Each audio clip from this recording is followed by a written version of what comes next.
안녕하십니까. 해얼TV 정상호입니다. 북학파 실학자 연암 박지원은 조선이 청나라 건룡제의 70살 생일을 축하하기 위해 파견한 270명 사절단의 일원이었습니다.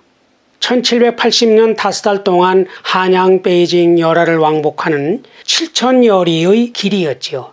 그 여정을 적은 열하일기는 재미있다는 입소문이 나서 탈고되기도 전에 사람들이 베끼고 전해서 한양의 화제가 됩니다. 베스트셀러 대박이죠. 그러나 그때는 오히려 문제가 됐습니다. 오랑캐 연호를 썼다. 문체가 불순하다. 여러 비난과 함께 정조의 경고장까지 받습니다. 결국 음지에서 필사본으로 떠돌다가 1911년에야 공식으로 활자화되죠. 연암은 정식 사절단원이 아니었습니다. 공식 명단에도 이름이 포함되지 않았죠. 반당이라 해서 정사나 부사, 서장관이 비용을 대서 데리고 가는 개인 수행원 자격이었습니다. 정사 박명원이 8촌동생이었거든요. 그러나 그의 여정은 룰루랄라 유람이 아니었습니다. 새 세계에 대한 호기심과 조국 조선에 대한 진지한 성찰이 가득한 탐구 여행이었습니다. 그 결정체가 열하일기죠. 연암은 작가 정신에 투철한 사람이었나 봅니다. 있는 그대로 보고 있는 그대로 썼습니다. 명실상부의 정신이죠. 그런 치열함 덕분에 열하일기는 그때의 동아시아 사회상을 가감없이 전하고 있습니다. 또 시대를 뛰어넘는 통찰과 문명 비평, 풍자와 해악이 곁들여져 있습니다. 조선 최고의 고전이라 할 수 있죠. 그래서 열하일기를 꼭 한번 보시기를 권합니다. 조선을 제대로 알 수 있죠. 지금 우리 사회를 비춰볼 수도 있고요. 열하일기는 분량이 많습니다. 500쪽이 넘는 책이 무려 3권입니다. 주요 장면 위주로 보겠습니다. 사절단이 7월 8일 요동벌판을 지날 때였습니다. 이 장면 하나로 해열이 열하일기에 빠졌는데요. 보통 조선의 사신들이 만주의 요동평야에 이르면 1200여리 드넓은 벌판을 보고 넋을 잃었다고 합니다. 연암도 끝없이 펼쳐진 벌판에 감탄의 말을 세우고 사방을 둘러보다가 손을 이마에 얹고 말합니다. 이야, 한바탕 통곡하기 좋은 곳이로다. 크게 한번 통곡하고 싶다. 뜬금없죠. 이 말을 듣고 옆에 있던 정진사가 이렇게 툭 터진 곳에서 통곡한다니 무슨 이유냐 묻죠. 정진사는 서장관이 참모였습니다. 연암이 답합니다. 사람들은 보통 슬플 때 운다고 하지만 칠정이 극에 달하면 울음이 나온다.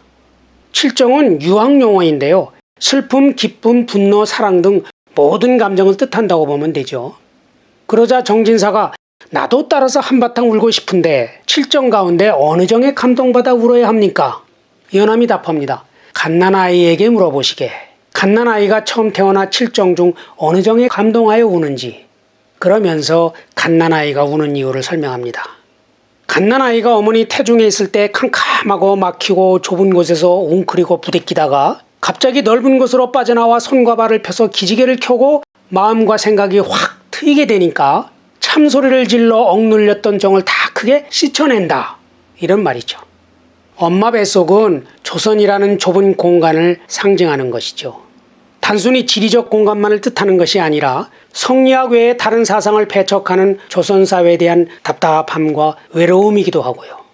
갓난아이처럼 으앙 울음을 터뜨리고픈 요동벌판은 억압에서 벗어난 자유로운 세계를 상징하는 거죠. 지금 우리 사회는 할 말을 억누르며 사는 사회는 아니죠. 오히려 SNS의 요동벌판에서 아니면 말고식의 가짜뉴스와 저질 언행이 판치고 있죠. 조선과 다른 각도에서 연암이 말하는 참된 통곡 소리가 그리운 때죠. 해월도 만주를 여행하면서 탁 튄 지평선을 보고 충격을 받았습니다. 그때 처음 떠오르는 생각은 목청껏 소리 지르고 싶다였습니다. 연암의 통곡에야 미치지 못하지만 좁은 땅 한반도의 갑갑함과 애석함을 풀고 싶었던 거죠.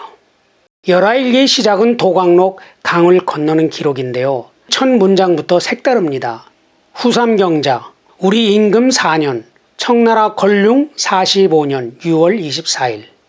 우리가 일기를 쓸 때 2021년 9월 14일 이렇게 날짜부터 쓰잖아요. 2021년은 서기 연호죠. 조선은 공식적으로 청의 연호를 사용했습니다. 비공식 문서나 선비들은 명의 마지막 황제인 의종의 연호 숭덕을 썼고요. 그러나 연암은 달랐습니다. 요즘으로 치면 서기 2021년, 단기 4353년, 불기 2565년 이런 식으로 기록한 것인데요. 그러면서 그 이유를 구구절절 설명하고 있습니다. 후는 숭정을 연호로 삼은 연도의 뒤라는 말이다. 삼경자는 세 번째로 돌아온 경자년을 말하기 위해서다. 왜 숭정연호를 사용하지 않냐? 압록강을 건너면 청나라 사람이 살기 때문이다. 청나라에 들어가니까 위험을 피하기 위해 명의연호를 숨긴다는 말이죠. 그러나 이것은 후폭풍을 피하려는 핑계죠. 공식 사신이 아닌데 청나라가 연함의 기록을 열어볼 리 없죠. 진심은 숭정연호를 쓰고 싶지 않았던 것입니다. 실제로 연함은 열하일기 다른 곳에서 모두 청의 연호를 사용합니다. 훗날 오랑캐 연호를 썼다고 비판받은 이유죠. 그런 비판을 받을 것이라는 사실을 모를 리 없는 양반 사대부 연함이 왜 그랬을까요? 자주적 사고? 그렇게도 해석할 수 있겠죠. 그러나 해열은 이렇게 생각합니다. 있는 그대로 보겠다는 자세죠. 망한 명, 현존하는 강국 청, 조국 조선, 어느 편에 기울지 않고 객관적 사실을 쫓겠다. 이런 각오가 표출된 거죠. 명분이 아니라 실제, 작가정신이라고도 할 수 있겠고요. 이런 관점은 3일 뒤 책문을 지나면서도 나타납니다.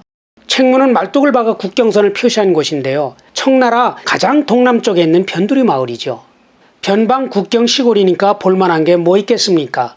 사절단 일행이 허술하게 둘러친 책문 울타리를 보며 청나라를 비웃습니다. 그러나 연함은 다른 것을 봅니다. 책문 안을 바라보니 용마루가 높이 솟고 대문은 가지런하다. 거리는 곱고 평평하여 먹줄을 친 것 같다. 담장은 모두 벽돌로 쌓았다. 사람 타는 수레와 짐 싣는 수레가 길에서 왔다 갔다 다닌다. 살림살이들은 모두 그림을 그린 고급 도자기다. 연함은 기가 꺾여 그냥 집으로 돌아가고 싶다는 생각이 듭니다. 변두리 마을이 이 정도니까 청의 중심지는 더 크게 번성할 것이라고 짐작했던 거죠. 부러움과 질투심을 느끼며 연함이 말을 관리하는 하인 장복에게 묻습니다. 장복아, 너 죽어서 중국에 태어난다면 어떻겠느냐? 그러자 장복이 아유, 중국은 오랑캐인뎁시오. 소인은 싫습니다요. 그때 마침 한 장님이 어깨에 비단 주머니를 걸치고 월금을 타며 지나갔습니다. 순간 연함이 깨닫습니다. 저 사람이야말로 평등한 눈을 가진 사람이 아니겠느냐. 평등한 눈, 이 말은 불교 용어입니다. 견문을 넓혀 편견 없이 밝은 눈으로 세상을 두루 본다는 뜻이죠. 양반 사대부 연함이 왜 불교의 언어를 썼을까요? 유학의 세계관으론 자신이 생각을 표현할 수 없었던 것이죠. 중화적 가치관은 세계를 중화와 야만으로 나누잖아요. 차별 없는 평등한 눈으로 볼 때 조선과 청, 명과 청은 서로 다른 문화지 우열이 아닌 것이죠. 책문에 들어서면 청나라 땅입니다. 마을을 구경하다가 대나무에 푸른색 깃발을 단 술집으로 들어갑니다. 탁자 위에 술잔이 여러 놓여 있었는데요. 저마다 크기가 달랐습니다. 이것저것 따질 것 없이 각자 먹고 싶은 만큼 잔을 골라 마시면 되는 거죠. 점포를 둘러보니까 생활 도구도 있어야 할 자리에 반듯하게 놓여 있었습니다. 장작더미와 똥거름도 깨끗하게 치워져 있었습니다. 연함이 무릎을 치죠. 그래, 이와 같아야 비로소 이용이라 말할 수 있다. 이용이 있어야 후생을 할 수 있고 후생이 된 다음에야 정덕이 자리 잡을 수 있을 것이다. 이용 후생은 북학파 실학자들이 이념이죠. 이용은 도구를 쓰임에 맞도록 만드는 활동입니다. 후생은 백성의 삶을 넉넉하게 하는 일입니다. 한마디로 이용 후생은 국민들을 풍요롭고 행복하게 만드는 것이죠. 이렇게 먼저 이용 후생을 해야 정덕, 도덕이 바르게 선다는 것이죠. 지금은 이해될 수 있는 말이지만 당시로서는 유학적 가치관을 뒤집는 혁신적인 발상이죠. 유학의 눈으로는 정덕, 이용, 후생의 순서였거든요. 물론 유학도 이용 후생을 생각했죠. 그러나 후대로 가면서 유학 윤리의 우위만을 부르짖게 된 것이죠.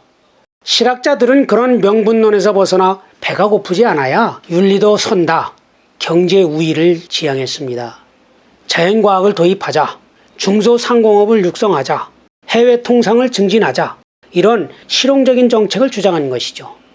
다만 이론에 그치고 실제 행동으로 가시화되지 못한 점이 아쉬웠던 거죠. 오늘날 우리 사회는 이용은 꽤 달성됐습니다. 삶의 질이 높아졌죠. 그러나 양극화가 심화되고 젊은이들이 일자리와 내 집 마련이 어려워 결혼과 출산을 미루고 있습니다. 후생은 아직 갈 길이 먼 것이죠. 7월 28일에 사절단은 옥전에 도착합니다. 옛날에 유주라고 불린 곳인데요.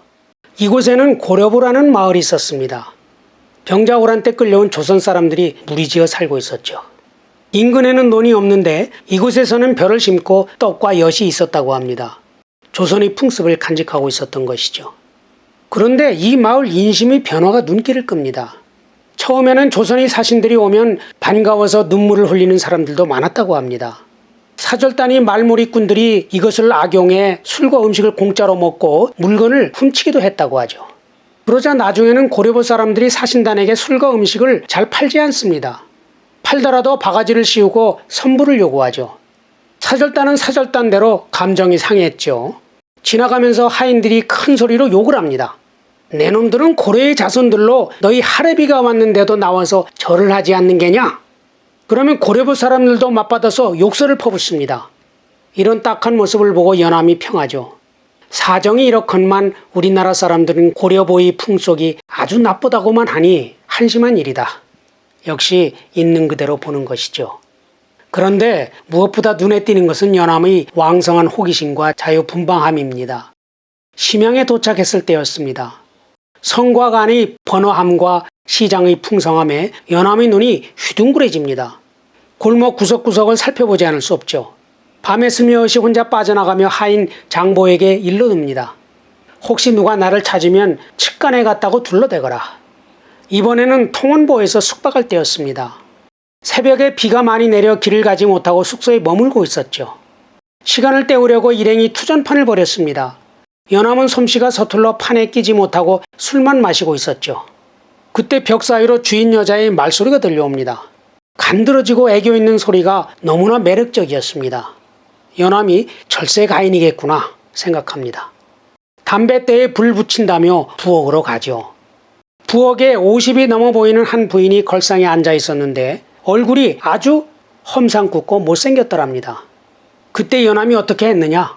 나는 일부러 오랫동안 재를 뒤적이며 부인을 곁눈질로 흘깃흘깃 훔쳐보았다. 조선시대 양반 사대부가 고백하기 힘든 사실적 묘사죠. 이런 솔직함이 있어서 열하일기가 당시 한양의 화제가 되고 오늘날 고전의 향기를 품고 있는 것이겠죠. 준비된 영상은 여기까지입니다. 구독과 좋아요 눌러주시면 힘이 됩니다. 안녕히 계세요.